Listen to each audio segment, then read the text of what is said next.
नमस्कार दोस्तों, आइए आज बात करते हैं संविधान की। संविधान के अनुसार राष्ट्रपति क्या होता है, देश की संसद क्या होती है, आइए इसकी चर्चा करते हैं। ये तो सभी को मालूम है कि आज़ादी के बाद 26 जनवरी 1950 को हमारे देश का संविधान लागू हुआ। हमारा संविधान दुनिया का सबसे लंबा और लिखित संविधान है। हम अगर अपने संविधान को सरल और सीधी भाषा में समझें तो हम ये कह सकते हैं, हमारा देश अगर शरीर है तो हमारा संविधान उसकी आत्मा है, और बिना आत्मा के शरीर किसी काम का नहीं है, और बिना शरीर के आत्मा का कोई अस्तित्व नहीं है। अब बात करते हैं कि देश के संविधान के अनुसार राष्ट्रपति की क्या व्याख्या होती है। संविधान यह व्याख्या करता है कि देश में एक राष्ट्रपति होगा, वो देश का प्रथम नागरिक भी होगा, और वो तीनों सेनाओं का प्रमुख होगा, जिसे कमांडर इन चीफ के नाम से भी जाना जाता है।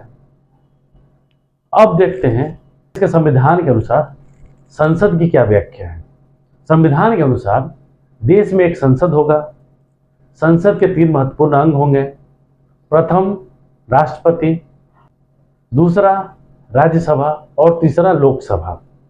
ये तीनों अंग मिलकर एक पार्लियामेंट, एक संसद का निर्माण करते हैं।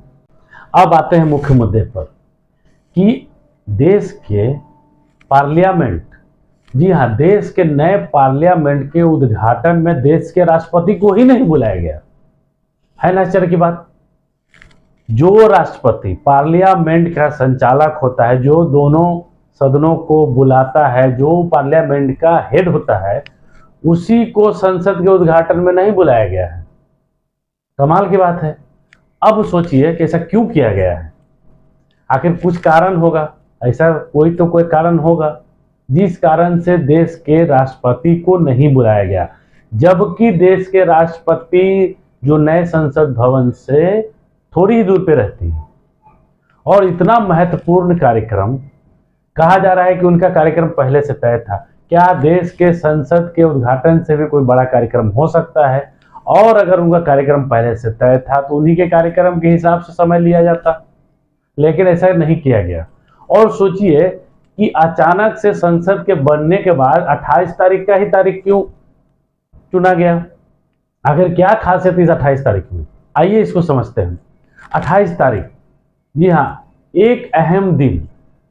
इस दिन देश के एक, जिसको सो कॉल्ड क्रांतिकारी कहा जाता है, सावरकर, जिसको आरएसएस और बीजेपी मानसिकता वाले लोग कहते हैं कि वीर सावरकर, ये वही वीर सावरकर हैं जो आज़ादी की लड़ाई में तो कूदे, लेकिन जब इनको काला पानी के सजा दिया गया तब इनकी जो भावना थी देश के लिए वो खत्म हो गई।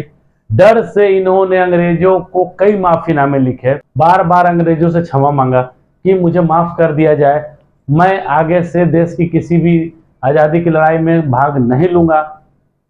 और कई माफीनामों के बाद अंग्रेज उनकी बातों में आ गए, उनकी बात मान ली और उनको माफी दे दिया।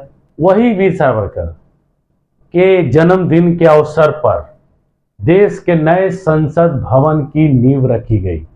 उसी दिन उसका उद्घाटन किया गया। एक नया इतिहास गढ़ने की पूरी प्लानिंग की गई।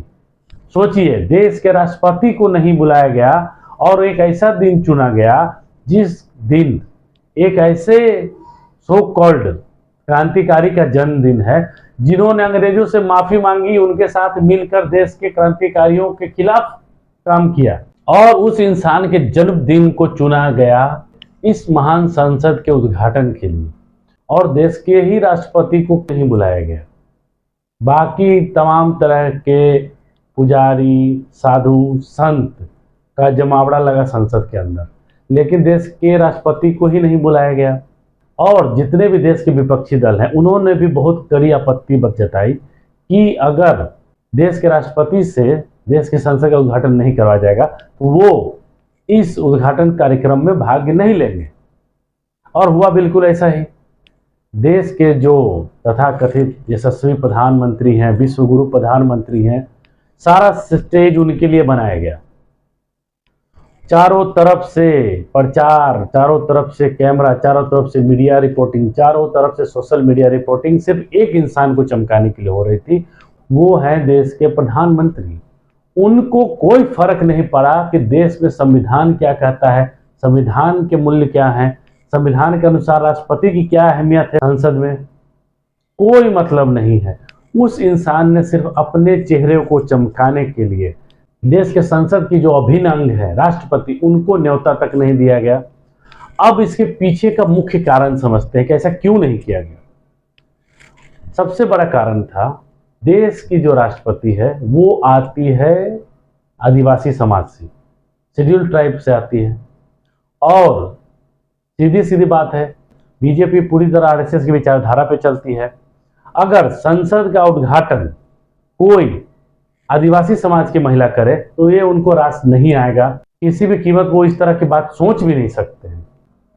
और जो भी संसद के कार्यक्रम थे वो पूरी तरह से ब्राह्मणवादी व्यवस्था पे आधारित थे। अब जरा सोचिए, एक ऐसा कार्यक्रम जिसे पूरी तरह से ब्राह्मणवादी व्यवस्था की तैयारी की गई हो, एक इंसान के राज्याभिषेक की तैयारी की गई हो, अगर उस कार्यक्रम में देश के राष्ट्रपति को बुलाया जाता तो संविधान के अनुसार देश का राष्ट्रपति संसद का प्रमुख होता है, देश का प्रमुख होता है, और जो देश के प्रधानमंत्री हैं वो राष्ट्रपति से नीचे होते हैं। तो मजबूरी बस देश के राष्ट्रपति को आगे करना पड़ जाता और कैमरों का फोकस बट जाता। ये चीज देश के प्रधानमंत्री कैसे बर्दाश्त कर सकते हैं? ये तो पूरी दुनिया को मालूम है कि हमारे देश के प्रधानमंत्री कितने बड़े कैमरा प्रेमी हैं। वो किसी भी एंगल, किसी भी कोने से कैमरे को ढूंढ निकालते हैं, और एक ऐसे कार्यक्रम में जहां हर चीज उनके हिसाब से तैयार किया गया हो, सारे कैमरों का फोकस उनके लिए बना हो, सारे के सारे मीडिया, सोशल मीडिया उनके लिए ही तैयार किया गया हो, और उस कार्यक्रम में अगर देश के राष्ट्रपति आ जाती तो सीधी सी बात है कि राष्ट्रपति को आगे करना पड़ जाता और कैमरों का फोकस उनके तरफ हो जाता, और जो पूरी तरह से ब्राह्मणवादी व्यवस्था तैयार की गई थी उसका भी मंटाधार हो जाता। इन सब कारणों से देश के राष्ट्रपति को आमंत्रण नहीं दिया गया।